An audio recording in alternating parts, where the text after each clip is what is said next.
Hi, welcome back. So we're going to talk a little bit about how past failures have an impact on your brain. When we consider something that we've done that we didn't like the outcome to, and we call it a failure, it actually has a negative impact on our brain circuitry. And so what it does is the brain will go into what shall we say, a conservation mode, where it will conserve energy, it will conserve to ensure that you don't have that experience again. It's almost like being risk adverse, or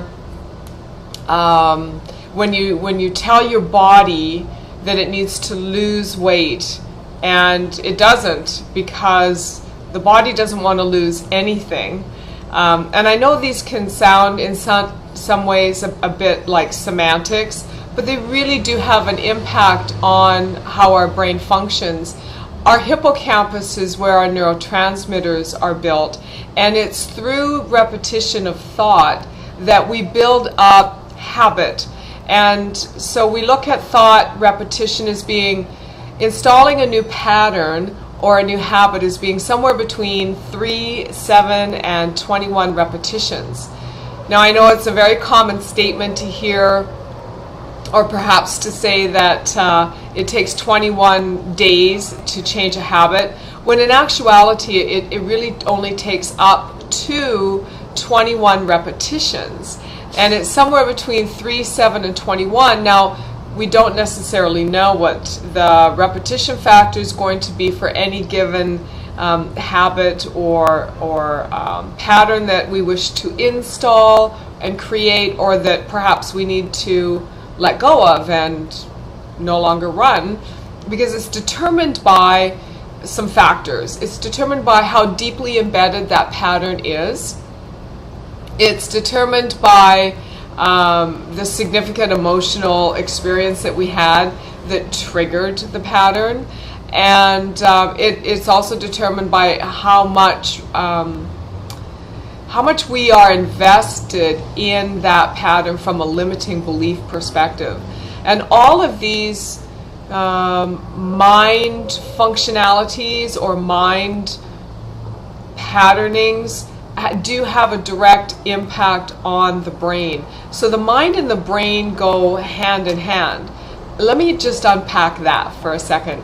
We used to think that the brain was all there was, and then we came to a realization a few decades ago that we actually have a mind, and the mind is separate from the brain, and the mind is actually in every cell of the body, and the brain actually works as a transmitter and a receiver. So when we think about failure, let's say you do something, you start a business, or you get into a relationship and it doesn't work out, or the business fails, or something about your life doesn't work. You go on a diet and you don't lose weight, or you join the gym and you never go back. So we might look at that as being what we call failures. And in a couple of videos down the road, I'm going to talk about how to reframe those language patterns. But just for now, what I'd like to introduce you to is the concept then that the brain actually goes into conservation and goes into kind of like this disappointment avoidance. It's like, oh, I've been hurt before, I'm not going to let myself get hurt again, therefore I'm not going to open my heart. You get the picture. And you really, what happens is you cut yourself off from happiness. So what I'd like to have you consider as a product of this video is that you really start to maybe make a list of all the things in your life that you would think or that you would consider to be a failure, and then change something about your perception of that, and maybe look at what's the positive learning. So in one column we have the failure, and in another column we have the positive learning from that experience. Suddenly we begin to repattern our relationship with going out there and having new experiences, and allowing yourself to go after your goals and to go after your dreams, whether it's about your business or money or your body or your health, whatever that is. So that's a good exercise, and I'd love to hear from you. So shoot me an email and let me know how that rolls. Now, one other thing I just want to touch on really quickly, I want to plant a seed, and it's going to be another couple videos down the road that I'm going to get into it more deeply. But the concept of food and exercise and getting outdoors in nature, those three things are like water and oxygen. You know, you have to have them. And I want you to start to really look at the foods that you consume.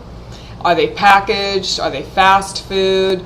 Are they all cooked? Are they low energy kind of foods? And maybe start to switch out, like just simple things like trade in the fruit juice for the raw fruit. Are you exercising? Are you stimulating the blood flow and the lymphatic flow? Because all of this has an impact on how you think and your ability to be resilient in everything that you do. So thank you so much. Please share this and come join us. Our next Mind Mastery class is coming up real soon. Everything's on our website, and of course you can definitely reach out to me via email, and I'll have all that information on the credits. So have a fabulous day. Thanks for sharing. Bye-bye.